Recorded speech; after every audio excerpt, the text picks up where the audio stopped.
Muy buenos días, muy buenas tardes, muy buenas noches. Sean bienvenidos a este nuevo episodio de Script Time, donde vamos a continuar aprendiendo un poco más del camino de la programación desde un punto de vista un poco más humano. En este episodio vamos a seguir con esas temáticas relacionadas en cómo mejorar en nuestra carrera y cómo ser un gran programador profesional. Y una de las características de un gran programador profesional es que es responsable. Obviamente, y acá es donde arranco con los disclaimers, este episodio va a estar lleno de subjetividades y mi opinión personal, cosa que ya a esta altura tendría que ser un mantra, de la misma forma de que el episodio no será exhaustivo, justamente por lo mismo que acabamos de mencionar. Es decir, como está basado en mi experiencia y en cosas que voy observando, no es un análisis completo y no es 100% objetivo, va a tener pizcas de mi experiencia, de hecho la conclusión va a estar muy relacionada a eso.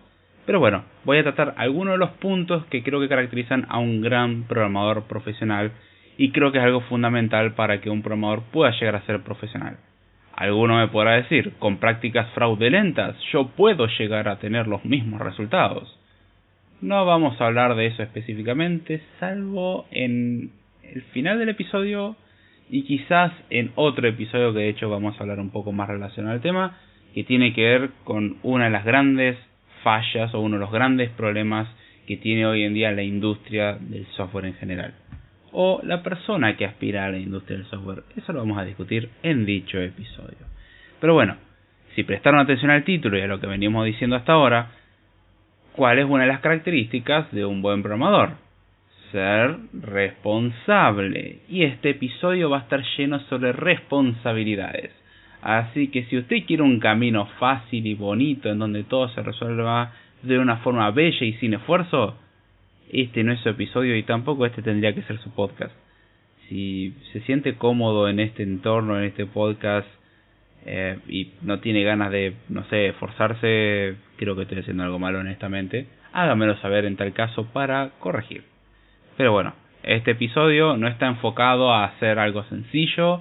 Este episodio, junto con el resto de los Script Time, está enfocado a cómo ser un buen programador. Y para ello tenemos que esforzarnos mucho. Es un trabajo duro que requiere limar un montón de asperezas. Y hay veces que uno tiene que corregir ciertas características que son comunes para uno mismo. Son prácticas habituales como la impaciencia, tristemente. Y uno tiene que ir limándolas y ser más paciente, tolerar la frustración, lo cual no quita de que uno es un ser humano y va a cometer errores. Uno es un ser imperfecto, con lo cual va a cometer errores, y a pesar de que estoy hablando de responsabilidades, no voy a decir de que uno es 100% responsable todo el tiempo. Tenemos deslices. Ahora, una cosa es cuando existe un desliz y sucede una vez cada tanto, y otra cosa es cuando es algo habitual. Cuando es algo habitual, cuando lo hacemos prácticamente siempre, estamos viendo de que hay algo que no está nada bien. A eso es a lo que apuntamos, a corregir esas cuestiones que suceden casi siempre y no debería de ser así. Nuestro trabajo es tratar de ir puliendo y puliendo y puliendo y puliendo al punto de llegar a que esto se haga una eventualidad y no algo habitual básicamente. ¿Sí? Es un trabajo duro, es un trabajo que toma tiempo, mucho tiempo, no porque uno tenga que leer muchos libros al respecto. Acá no importa cuántos libros lea uno, acá no importa cuánto software escriba uno, acá lo que importa es ponerlo en práctica en particular. No es que yo tengo que dedicar horas específicas a ser responsable, es algo que viene junto con el resto. Es increíblemente paralelizable, dígase, se obtiene junto con la parte técnica y está muy relacionados a las soft skills, que es un tema que ya mencionamos anteriormente. Es algo que deberíamos tener presente y este podcast se va a relacionar mucho a ese tema. Por no ser de que una de las soft skills es ser responsable, bueno, una de las cuestiones, vamos a ver cómo esto se relaciona mucho con distintas soft skills en particular, sin la mención específica, pero creo que si escucharon esos episodios y ahora escuchan este, van a saber interrelacionarlo y creo que hay un gran potencial en unir ese material. En sí, Script Time en general, por lo menos desde esta nueva temporada, creo que tiene esa característica, que podemos agarrar todos los episodios, meter una licuadora y son perfectamente válidos porque tienen solapamiento constante. Si no, sería medio raro el tema, la verdad, y van a notar incluso ciertas redundancias. O sea, como sí, es obvio. O sea, si sigo todo esto anterior que me está diciendo, obviamente voy a tener que hacer esto otro. Sí, Pero si no lo entendemos por una, lo vamos a entender por la otra. Ese es mi objetivo. No dejar ningún punto en el que alguien pueda decir, ah, no, pero como no me lo dijiste de esta forma, yo no lo entendí. No, acá no existe esa excusa. Son todos los temas interrelacionados y de uno podemos llegar al otro tranquilamente. No hay un orden específico. Y al fin y al cabo, si queremos ser profesionales, tenemos que juntar todo esto. Así que bueno, luego de esta maravillosa introducción de 5 minutos que nadie pidió y aún así ustedes lo acaban de obtener, lo siento si escucharon hasta ahí y no les interesaba, lástima, tarde. La próxima sea el primero en escuchar el episodio y marcarme los timestamps, así después lo agrego al episodio y listo. El script time creo que son los únicos episodios que no tienen timestamps. Están sujetos completamente a la disponibilidad de la comunidad que me vaya tirando los timestamps. Chequeo que sean correctos y recién ahí los coloco. Si no, no hay timestamps en script time. En CodeTime sí, intento hacerlo. Timestamp, esa cosa que aparece en la descripción y tendría que empezar a meter en el primer comentario que indican cada sección del episodio en dónde comienza para guía de alguien que le interese un tema en particular. Sí, eso implica orden y esas cosas que no me sale tan bien, pero es algo que ponemos o intentamos poner en práctica constantemente. Así que, ¿a qué nos hacemos referencia cuando hablamos sobre responsabilidades? ¿Son algo especial que tiene un programador que son diferentes a las responsabilidades del resto de los seres humanos? Y mi respuesta es, si seguimos con lo que vamos a concluir en este episodio, no. ¿Sí? Un programador profesional hace las cosas como lo haría cualquier otro profesional responsable. ¿Sí? Un programador profesional tiene que ser responsable, como cualquier otra profesión en la cual uno es profesional, tiene que ser responsable. Obviamente no son las mismas responsabilidades que tenemos como médico, porque literalmente una irresponsabilidad cuesta vidas, a otras áreas donde, bueno, una irresponsabilidad, si bien cuesta quizás miles de millones de dólares, bueno, eso sí técnicamente puede matar gente de forma medio indirecta y no tan indirecta. Bueno, digamos, hay algunos que tienen un impacto directo inmediato y hay otras que por ahí no, y hay veces que el impacto va a ser simplemente algún roce con algún compañero, algún supervisor que nos va a llamar la atención, o no obtener quizás un ascenso que corresponde, aunque esa última parte es discutible dependiendo del tipo de empresa de la que estemos hablando o el tipo de negocio en el que estemos tratando. Así que bueno, ¿qué responsabilidades tiene un programador profesional? Nos podríamos preguntar. Y estas van a ser algunas de las que voy a mencionar, entre las cuales son 5.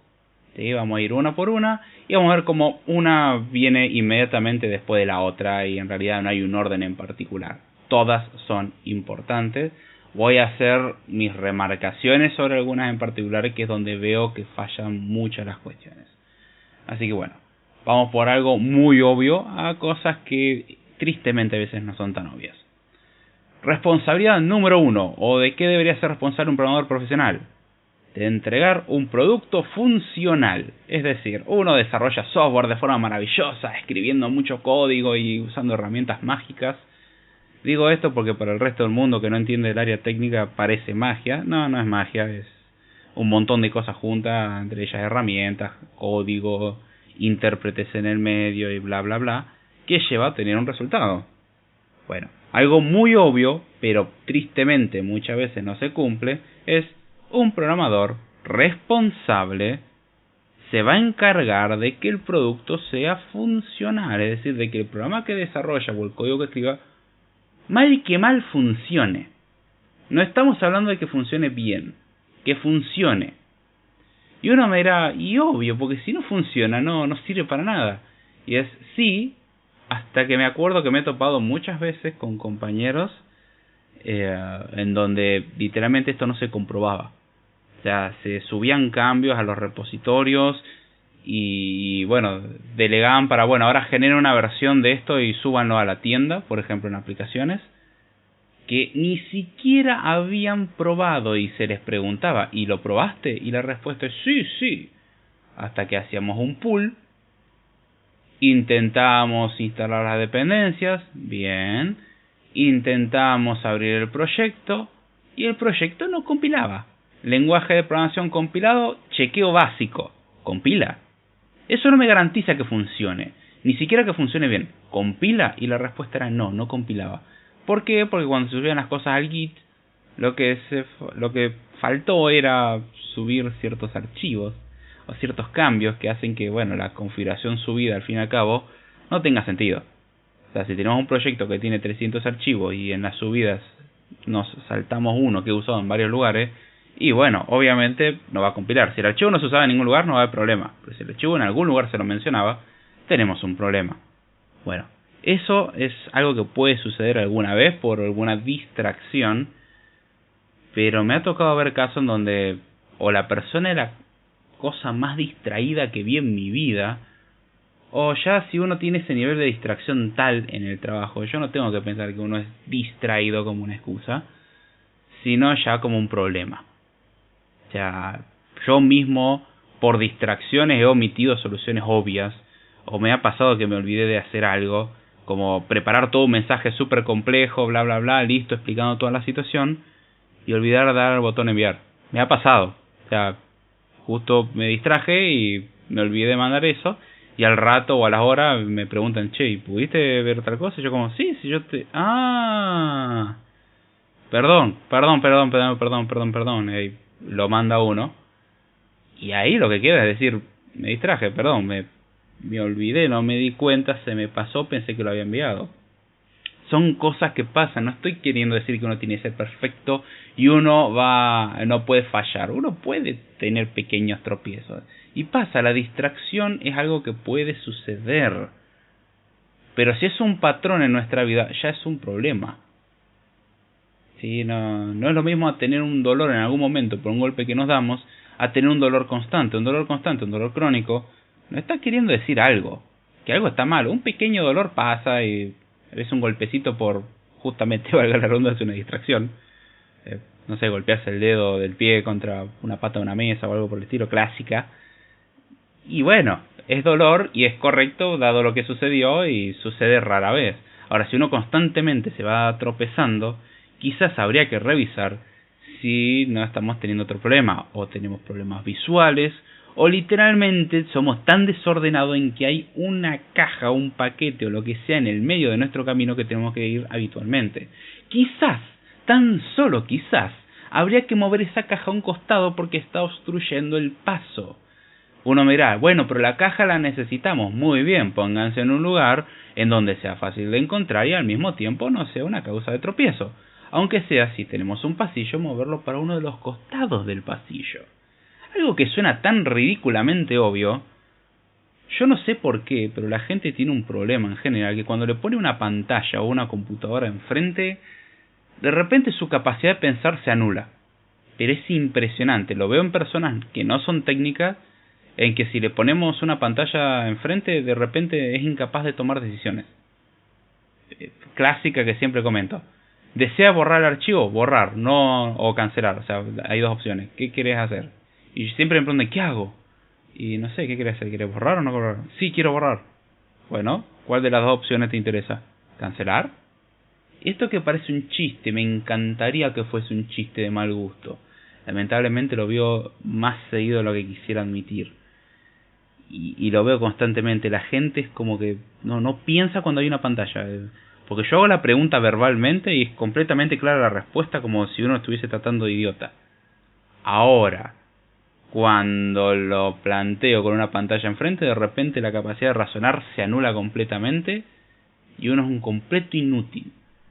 Otra clásica de distracción, computadora que no enciende, esta computadora se rompió, está enchufada. Ay, ¿cómo voy a ser tan tonto de no fijarme eso? Obviamente está enchufada, y uno se fija y no está enchufada. Es como, ¿cómo te lo digo? Hay alguna forma sutil de decírtelo sin tu susceptibilidad, pero ¿ves este cable que está suelto? Sí, es el de la computadora. Es increíble lo obstinado que puede ser uno al negar de que eso sucedió. Y dices, sí, sucedió, una distracción, pasa. El problema es cuando uno es obstinado. Bueno, volviendo a la cuestión de un producto o de un software, uno tiene que asegurarse que el software mal que mal funcione. Nótese el mal que mal. O sea, nosotros nos piden algo y nosotros tenemos que desarrollar algo aunque sea parecido a eso. Alguno me dirá, eso no es lo suficientemente bueno. Totalmente de acuerdo, no es lo suficientemente bueno. Pero si ni siquiera cumplimos con eso, ya tenemos un problema. Y acá ya vamos más a cuestión de organización, justamente. Tenemos que presentar las releases de cierta manera. tenemos que hacer tal característica y tenemos que asegurarnos que el producto funcione. La cantidad de veces que veo que no se prueba una funcionalidad, clásico en web, porque mal que mal en mobile, si uno trabaja en Android o iOS nativo, aunque sea, tenemos advertencias como no compila, pero me ha tocado ver casos en donde me juran por su madre y toda su familia de que sí lo probaron. ¿Cómo no van a probar la funcionalidad en la que están trabajando hace más de una semana? Y luego uno abre el proyecto y da error, literalmente apenas abre, o no compila, o abre uno la aplicación y crashea, o la característica que uno desarrolló, o sea, la aplicación, el resto parece ir bien, y cuando uno entra a la nueva pantalla desarrollada maravillosa, crash. Y uno se hace la pregunta, che, ¿esta persona es mitómana? ¿Qué pasó? ¿Por qué? Porque también una de las características que tristemente hay que reconocer que existe es la irresponsabilidad, y acá es donde uno tiene que ser responsable también, es ser responsable, y con esto agrego una responsabilidad más, de decir la verdad.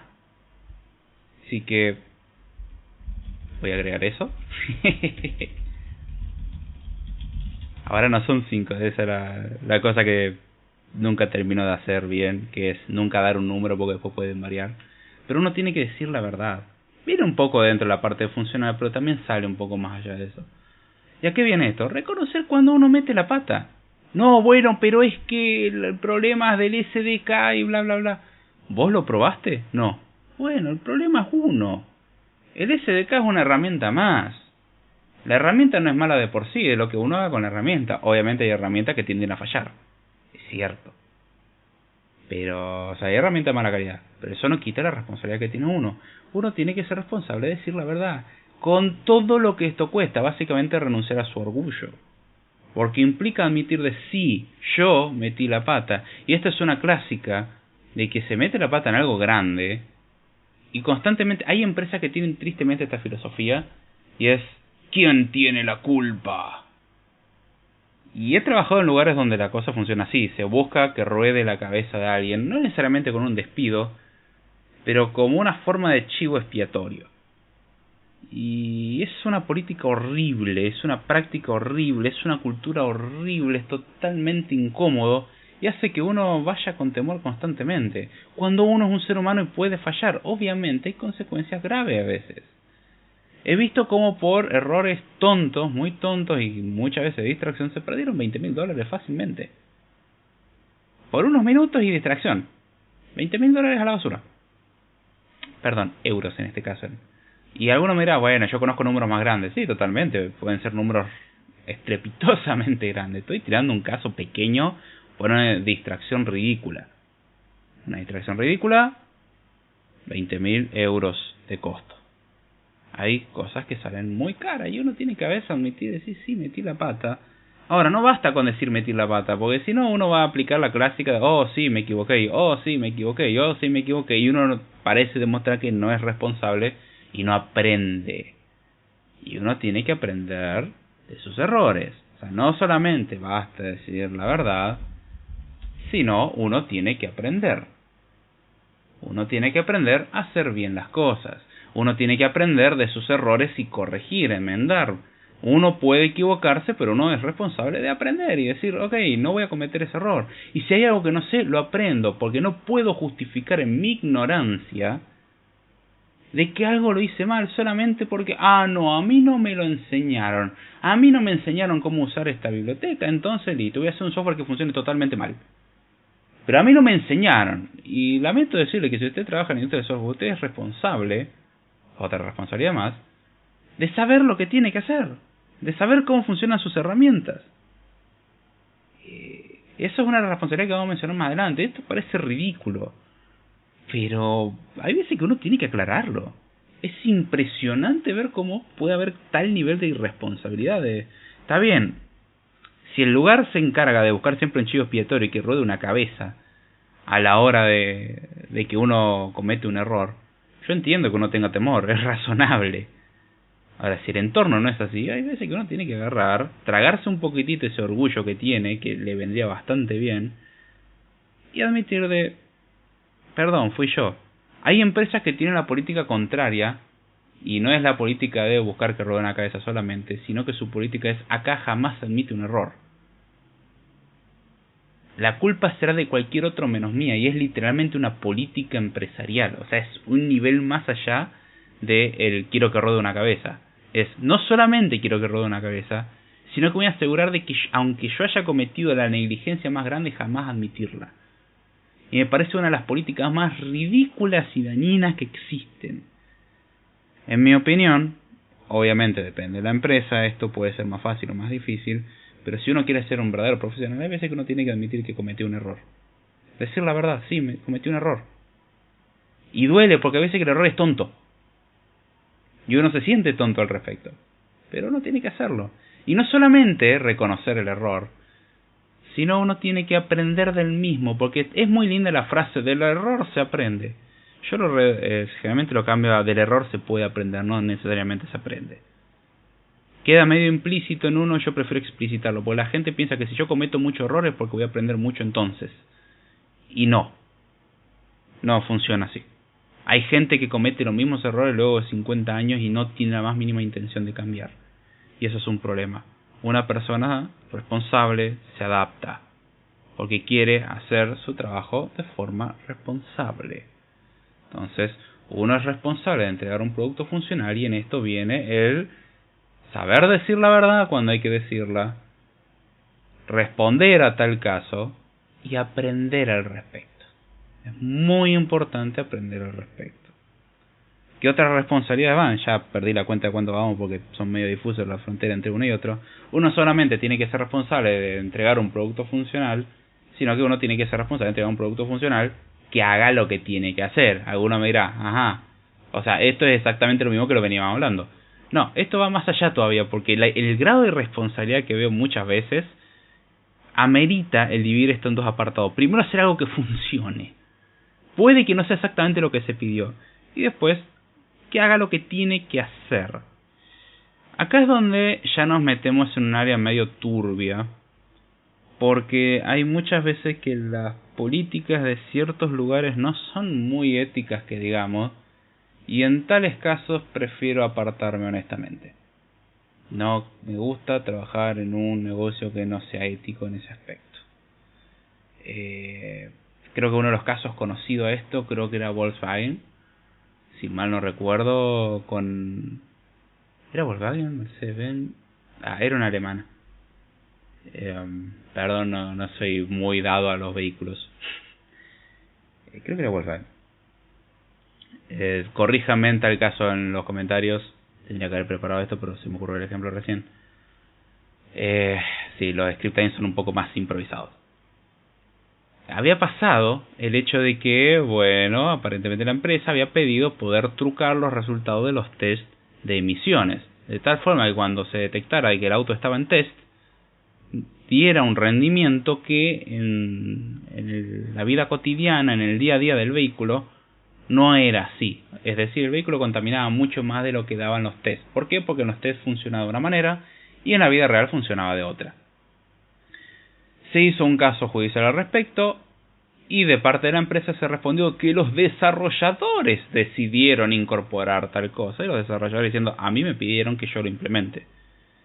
Y acá es donde uno tiene que ver: ok, si a vos te piden matar a alguien, vos lo haces. O sea, yo solo seguía órdenes, es la conclusión.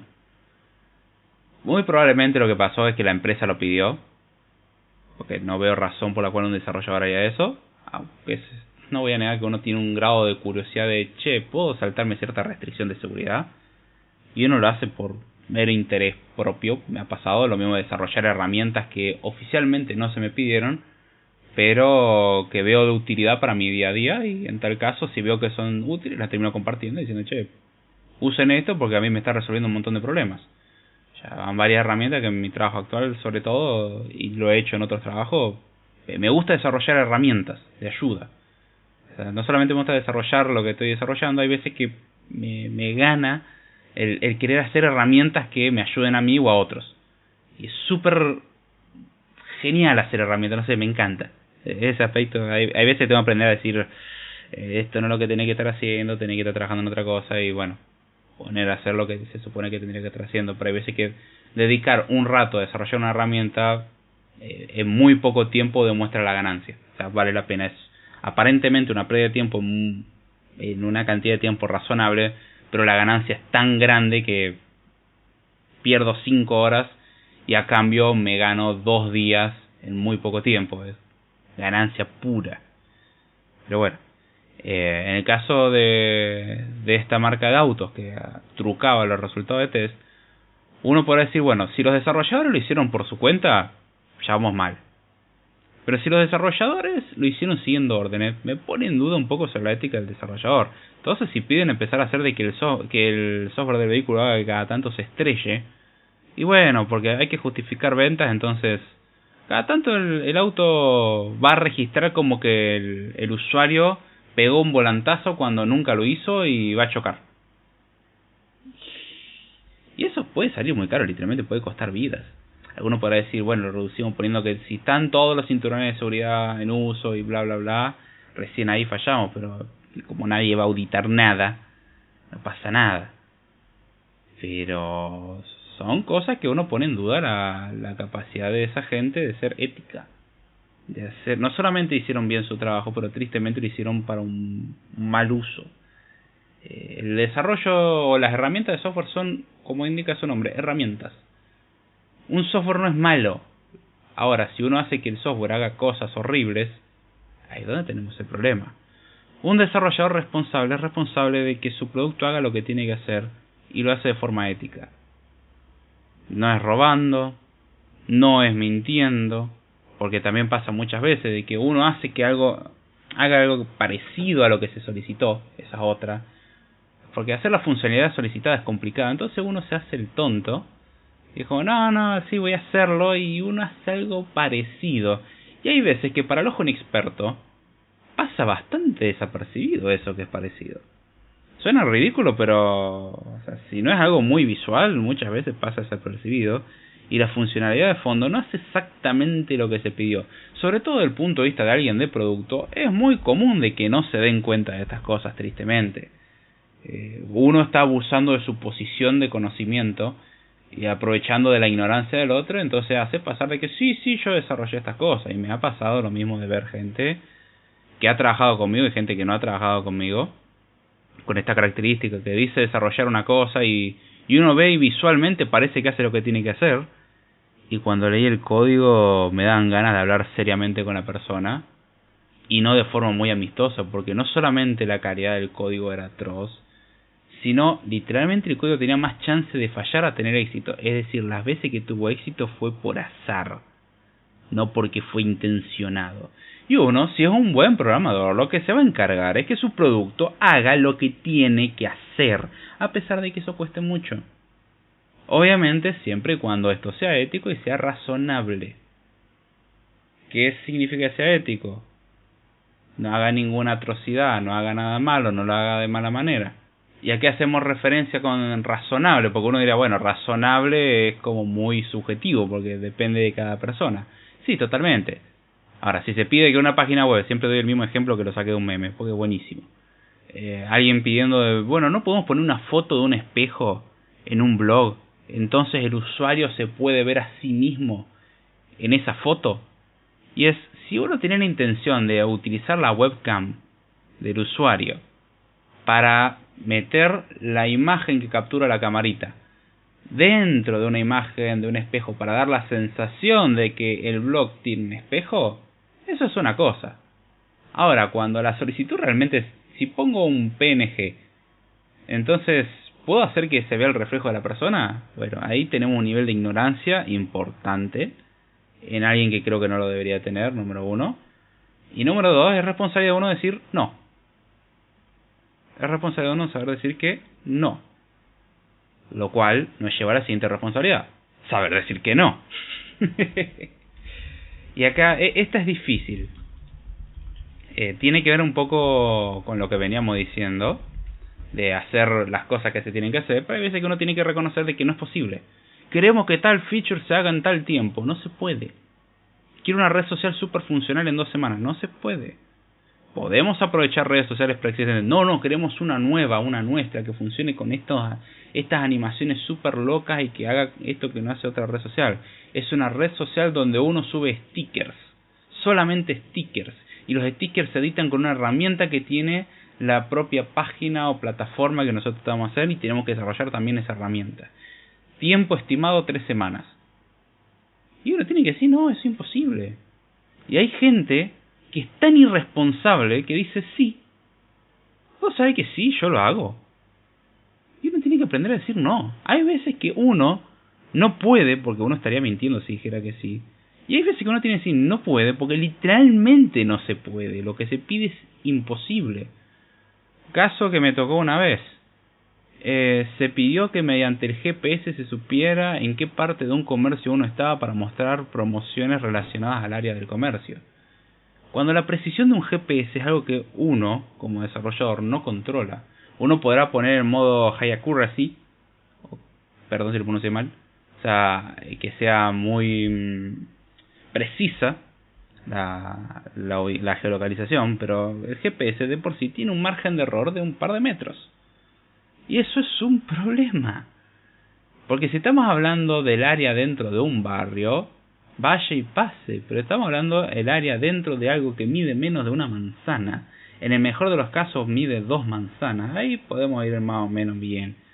Pero siempre tenemos un grado de error y se pega, bueno, no podemos saber en qué parte específica del comercio está para saber enfrente de qué productos está y de esa forma mostrar promociones específicas sobre dicho producto. Y la respuesta era no, eso es literalmente imposible. ¿Hay tecnologías que permiten eso? Sí, por ejemplo Apple tiene algo que se conoce como iBeacon, que es poner un montón de transmisores de Bluetooth y tiene un mecanismo de funcionamiento parecido al GPS pero por Bluetooth.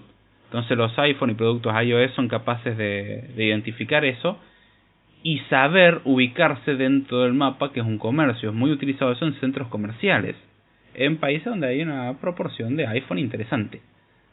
Bueno, acá me pedían para un uso específicamente en Argentina, el que no conozca la realidad argentina, complicada. Alguno me dirá, ¿existen peores realidades? Sí, totalmente de acuerdo. No quita el hecho de que sea complicada. Los recursos a disposición eran más que limitados y se pretendía de que celular random pudiera identificar de forma muy precisa, con margen de error de 5 centímetros prácticamente para que sea funcional. Si queremos dar un margen de error más grande, 1 metro. Son cosas que no se pueden dar la garantía y uno tiene que decir, no se puede. Y literalmente, ¿qué fue lo que hicimos? No se puede. Lo que están pidiendo es una locura. ¿Se podría hacer? Sí, técnicamente es posible, pero no con lo que nos están pidiendo. Para hacerlo tendrían que tener todo esto. Condición para poder implementar esto. No se puede gastar un centavo más de lo que ya se venía invirtiendo. A lo sumo gastar tiempo de desarrollo. Pero ni un centavo más en nada de equipamiento. Al punto de que se nos pidió habilitar la linterna de la cámara porque hay veces que el escáner en ciertas secciones de ciertos comercios no era capaz de capturar bien el código porque no había buena iluminación en ciertos comercios. Yo cuando escuché eso dije, esto es un chiste. Tuvimos que implementarlo y ahí bueno, está bien, es algo asible. Aún así voy a decir todas las razones por las cuales esto es una pésima idea. Se implementó igual porque no era hacer algo dañino. Como experiencia de usuario me parece horrendo. Y bueno, no invertir en lámparas, ni siquiera estoy hablando de reflectores, lámparas comunes para eso. Me está hablando mal de aquella persona que quiere que se implemente la feature. Pero bueno, nosotros somos responsables de saber decir que no. Decírselo a management, decírselo a producto. Y esto es algo en particular en el que tengo que reconocer que me cuesta. No me gusta decir que no. Esto es algo que no solamente a mí, sino a otras personas veo que le cuesta.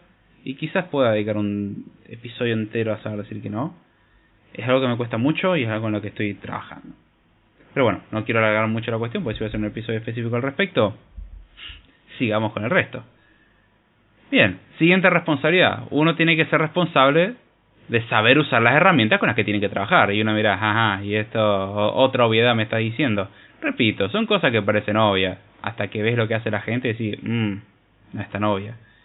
Me sorprende la cantidad de gente que desconoce cómo funcionan las herramientas de trabajo. Pero impresionante. Y me recuerda al caso de una persona que una vez conocí, que tenía prácticas ligeramente poco éticas, que se hacía pasar por técnico, y de esto está lleno.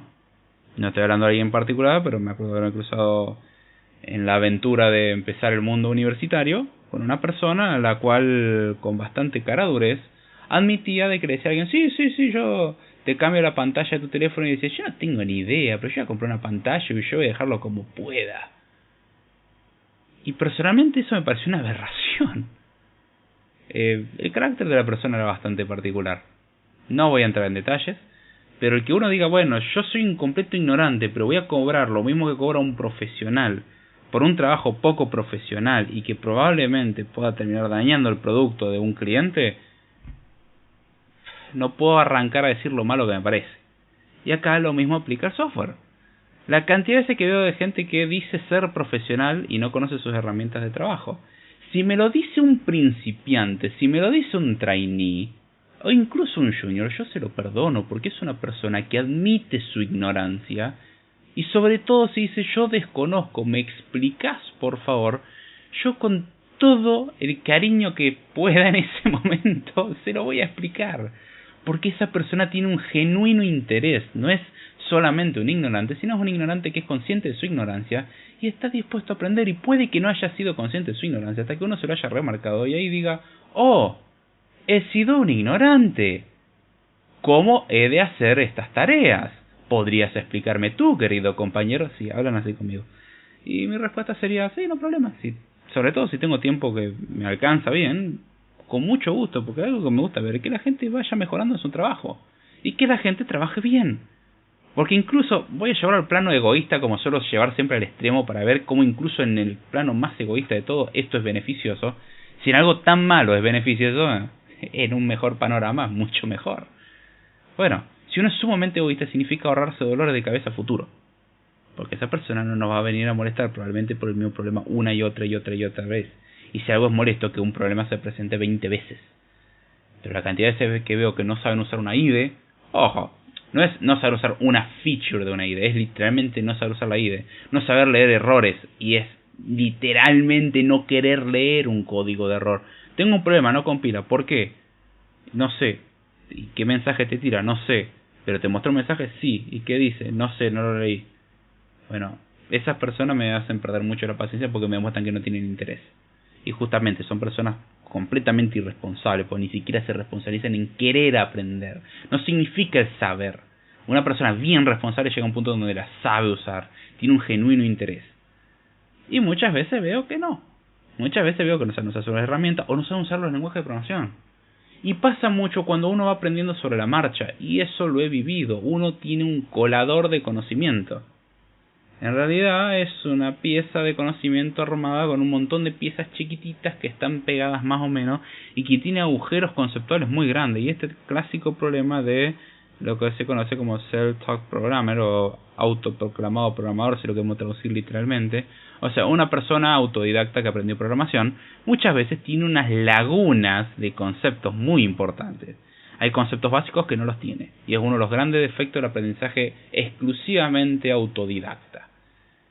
Eso no quita el hecho de que uno quiera seguir aprendiendo más, y eventualmente si uno hace bien las cosas es muy difícil, pero uno puede ir compensando eso. Y hoy en día, con la cantidad de material a disposición, no hay excusa.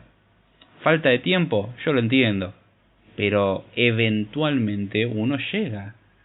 O sea, uno dirá, bueno, pero no tengo todo el tiempo para dedicarle 4 horas al día de estudio. ¿Puedo dedicarle media hora? Sí. Bueno, dedicarle media hora. Bueno, pero me va a tomar 4 u 8 veces más tiempo. Y mejor tarde que nunca. Eso va a hacer que uno sea mucho mejor que otras personas, ya de por sí, en su trabajo. Listo, siga por ese camino, no hay nada malo. Hágalo. Pero uno tiene que ser responsable de saber con qué herramientas trabajar. La cantidad de veces que he visto gente que sí, soy desarrollador iOS o desarrollador Android hace 5 años. Y no me saben describir muy bien cómo funciona una vista. Que existe un ciclo de vida de Activities o de View Controllers.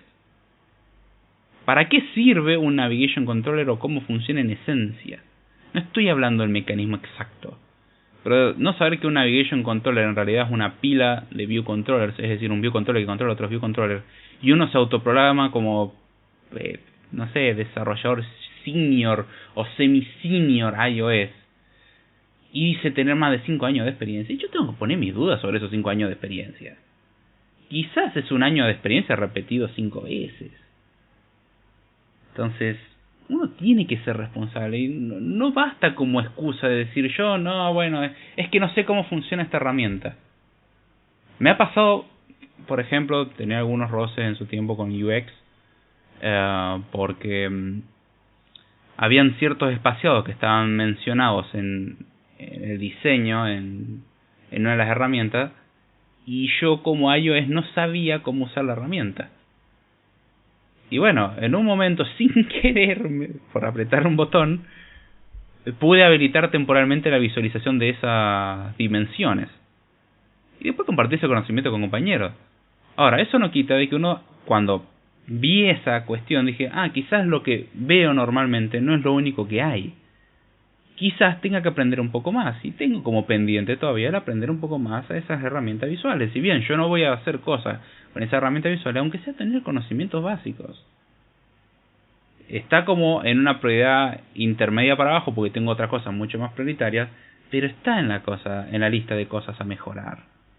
Entonces uno tiene que trabajar y uno tiene que saber usar sus herramientas. Y si uno no las sabe, y las tiene que aprender, porque si vamos al caso, uno no puede... Imaginemos el caso de un médico. No, si vos no me das un curso, yo no sé cómo tratar enfermedades. Yo me sé solamente la enfermedad que me enseñaron en la facultad. Yo no sé sobre los últimos tratamientos, así que vos, paciente, me tenés que pagar un tour para ir a Alemania o al país que sea, para así aprendo las nuevas técnicas de oftalmología que hay en Alemania.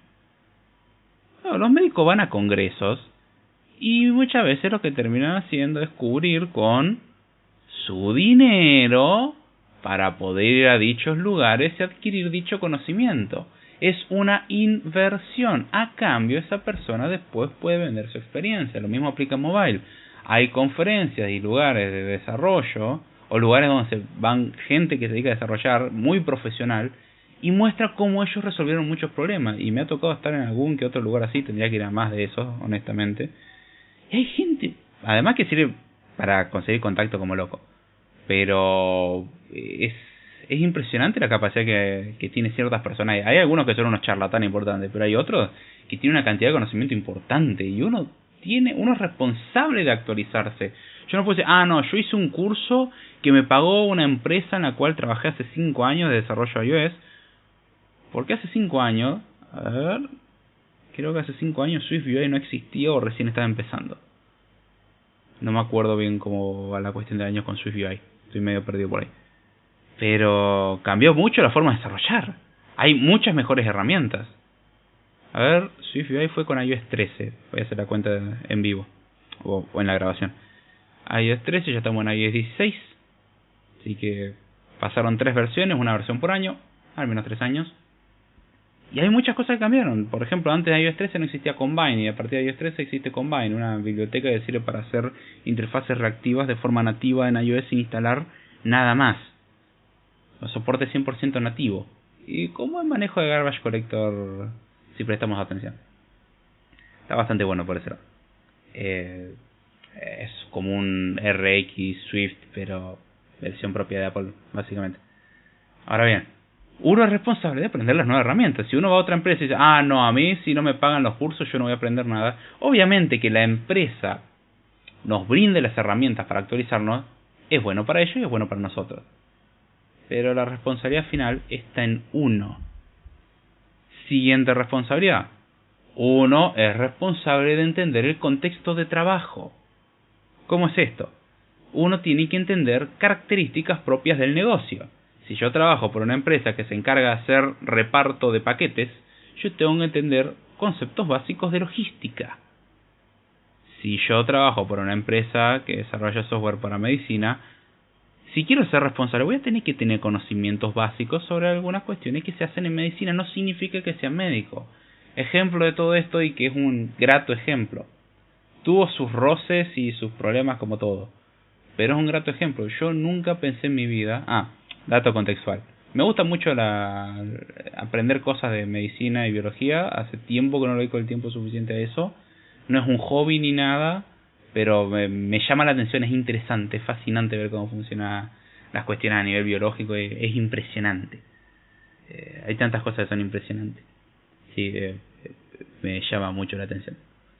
Igual, si bien nunca ejercí medicina, tuve en su tiempo un interés al respecto y bueno, finalmente no, por cuestiones, por limitaciones mías y otras cosas, no me dediqué a eso, me dediqué al software, como usted podrá observar.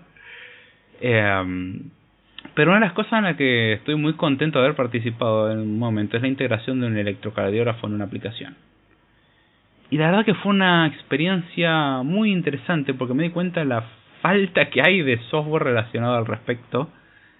Open source. No significa que lo hice open source. Pero la poca cantidad de material a nivel software al respecto es impresionante. Y la mayoría es de una calidad detestable. Es malísima. Y eso me llevó a aprender a cómo renderizar un electrocardiograma. ¿Qué significan algunas cosas? Lo cual no significa que si uno me da un electrocardiograma soy un médico o un cardiólogo y sé identificar un problema cardíaco. Bueno, depende. Si veo una línea plana probablemente sí. Si veo algo que parece un rayoneo directamente es como... me parece que o bien estamos censando muy mal o estás como ligeramente muerto. Pero bueno, la cuestión es que me llevó una experiencia que el desarrollo tomó más de un mes. Porque fue aprender y, bueno, limar asperezas de cómo el proveedor de electrocardiógrafo daba documentación de forma muy parcial sobre su propio producto.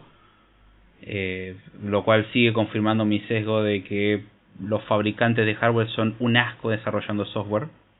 Son pero pésima calidad. Y bueno, tuvimos que implementarlo todos nosotros y fue un desarrollo muy interesante también para cumplir con lo que pedía el cliente. Y eso me llevó a mí y a mi compañero en aquel momento a aprender conceptos básicos de electrocardiografía. ¿Qué características tiene un electrocardiograma? ¿Qué son los leads? ¿Cuántos leads son? ¿Cómo se llaman? Y ahí sin querer aprendí más o menos dónde van las chupetas. Las chupetas son las que más me costaban, las que van en el pecho. Dónde van los brazaletes, por así decirlo, no son los nombres tal cual, y estoy haciendo traducciones del inglés al español porque toda la documentación que había razonable estaba en inglés. Un poco de Wikipedia por acá, un poco de algún paper por allá y un montón de documentación en inglés explicando para médicos cómo se hace un electrocardiograma. Nos llevó, yo arranqué el desarrollo y lo terminamos junto con una compañera, ella estaba desarrollando otras cosas y finalmente cuando pudo se puso al día conmigo, la puse al tanto y le expliqué todo el lío de cosas que eran y fue una experiencia impresionante. Tuvo unos momentos muy estresantes, no lo voy a negar.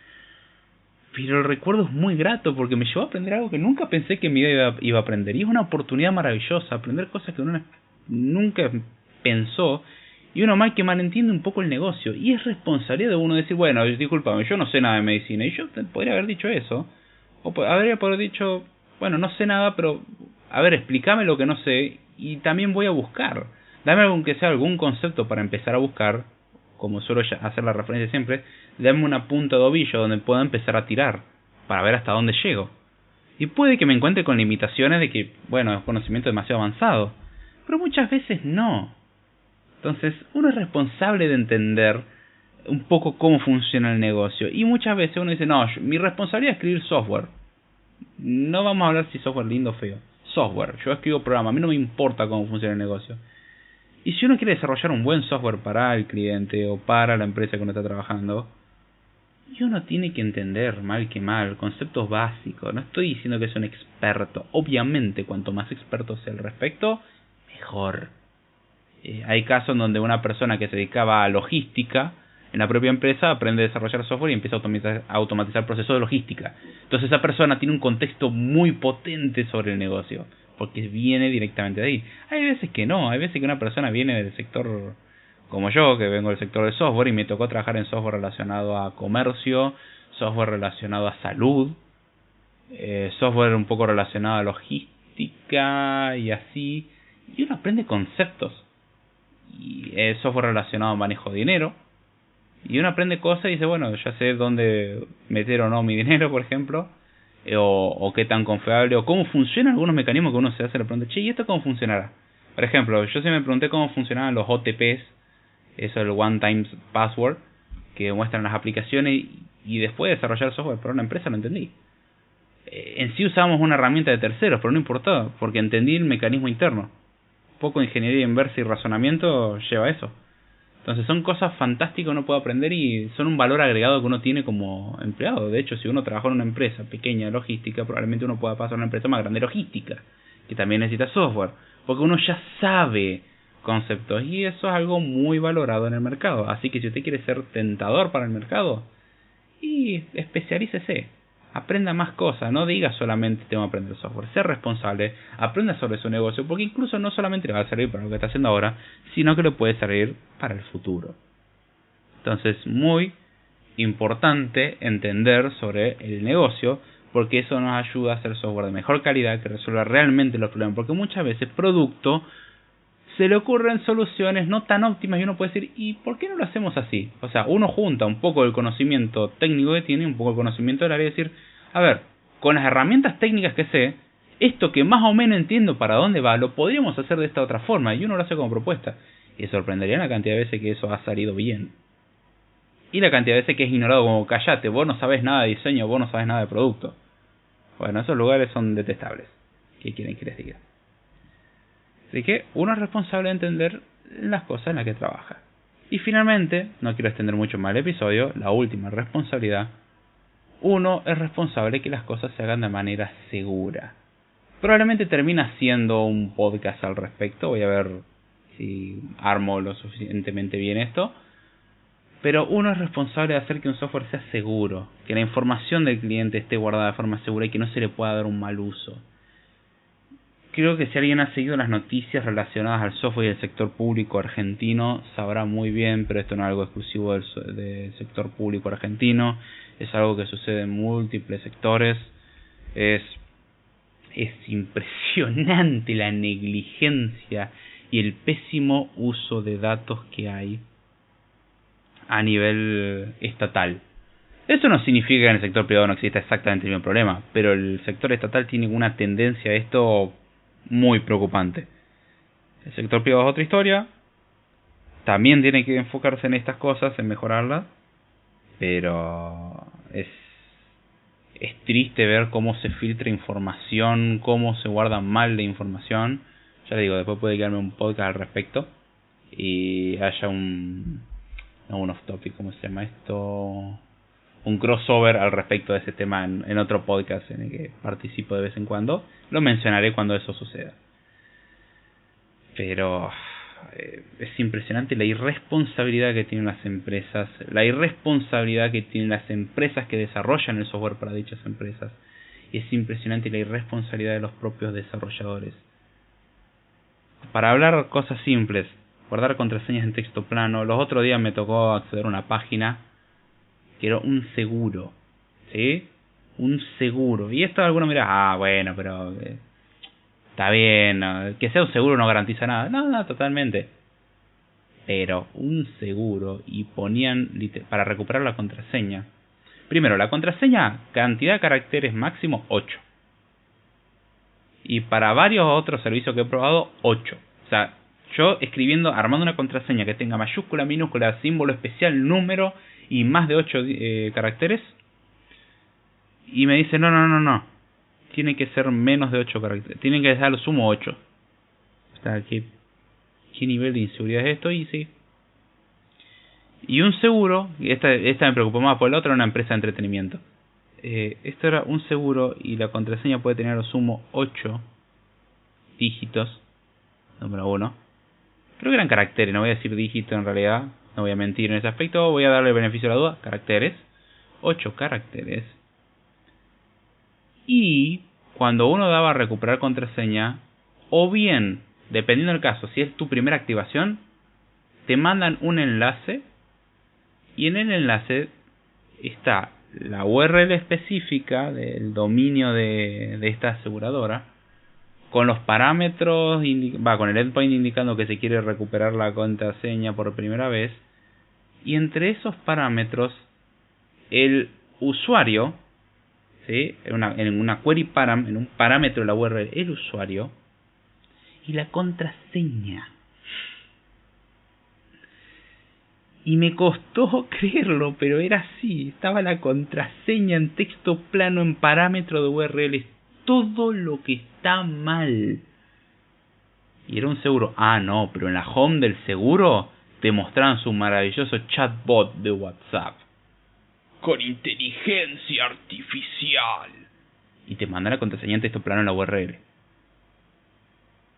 Número 1. Y número 2.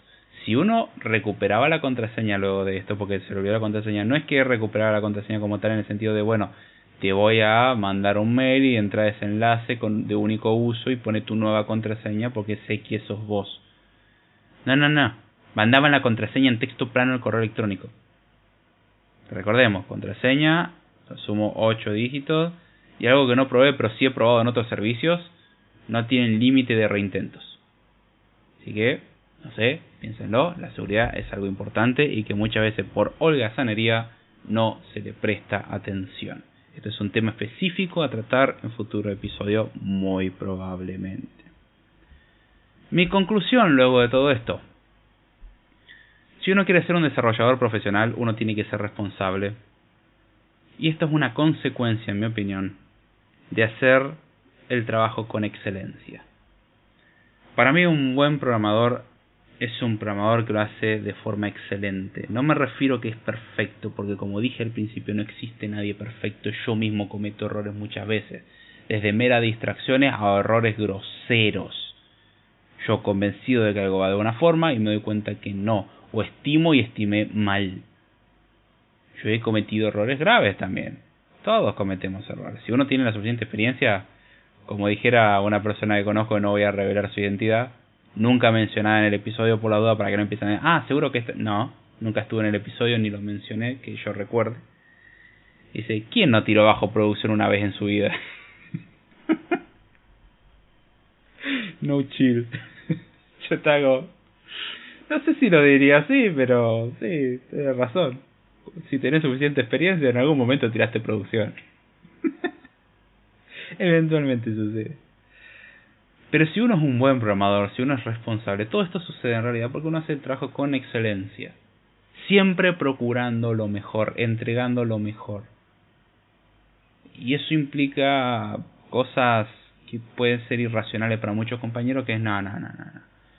Si no me vas depositando constantemente dinero y se convierte desde una negociación, que es algo razonable, a un chantaje prácticamente. Y eso me parece poco ético. Si yo hago el trabajo mientras esté trabajando para alguien, lo hago con excelencia. El día que no me interese más trabajar para esa persona, podré renunciar. Pero nada de secuestrar el trabajo. En tal caso, renuncio.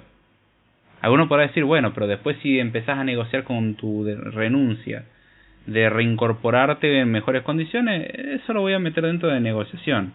Dependiendo cómo uno lo haga, dudosa negociación. O sea, porque tiene más aspecto a chantaje, pero en mi opinión eso de secuestrar el trabajo, de decir, bueno, ejemplo, no se paga en tiempo y forma, y trataría de no secuestrarlo. O sea, sé que para muchas personas es difícil, pero es decir, no, mira, no, disculpa, pero yo no puedo trabajar con alguien que no me paga, renuncio. O uno puede decir, bueno, negocia una compensación diferente, está bien, pagame lo que me debe, pero por esto acordamos algo, pero no unilateralmente. Lo único unilateral que uno puede tomar la decisión es renuncia, desde mi punto de vista. Y aún así, fuera de eso, yo lo que procuro de ser posible es hacer mi trabajo con excelencia. Y esto no es como un intento de presumir que soy súper capaz, no, justamente. Pero en lo que sé que puedo hacerlo bien, lo hago bien. Y lo voy a hacer de la mejor forma posible. Si cometo un error, no lo voy a hacer por querer hacer un daño. Y hay veces que uno comete errores y uno es un poco holgazán, no lo voy a negar. Hay veces que, qué fiaca queda hacer esto bien. Pero si uno quiere ser verdaderamente profesional, uno tiene que hacerlo con excelencia. Y una de las consecuencias de ello es justamente ser responsable. Así que trabajen con excelencia y todo lo que mencioné en este episodio, no digo que va a salir solito, pero va a salir bastante bien y mucho más sencillo. Así que bueno, sé que el episodio no fue exhaustivo y fue mutando a lo largo de su vida, de lo cual pueden dedicarse 2 episodios más a temas específicos tratados del día de hoy. Espero que les haya gustado, que lo hayan entendido.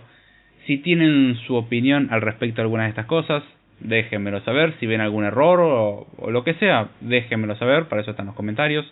Si quieren ayudar al podcast, ya saben cómo hacerlo, la clásica, le dan me gusta, comparten, suscriben. Los medios de contacto y todo están en la descripción. Tenemos una versión en vivo, que es Code Time, una versión en diferido, que es Script Time generalmente. Pueden haber variaciones de esto a futuro. Si quieren participar en el episodio, medio de contacto en la descripción. Con mucho gusto se les recibe si la temática es lo suficientemente interesante y si acordamos hablar como corresponde. Nada de insultos ni nada por el estilo. Además, dejo el resto a ustedes. Espero que hayan disfrutado de este episodio, que lo hayan entendido, que lo puedan aprovechar y lo lleve un pasito cada vez más cerca de ser un mejor programador y sobre todo un programador profesional. Ya sin mucho más, con esto me despido. Como dije, espero que les haya gustado y será hasta la próxima.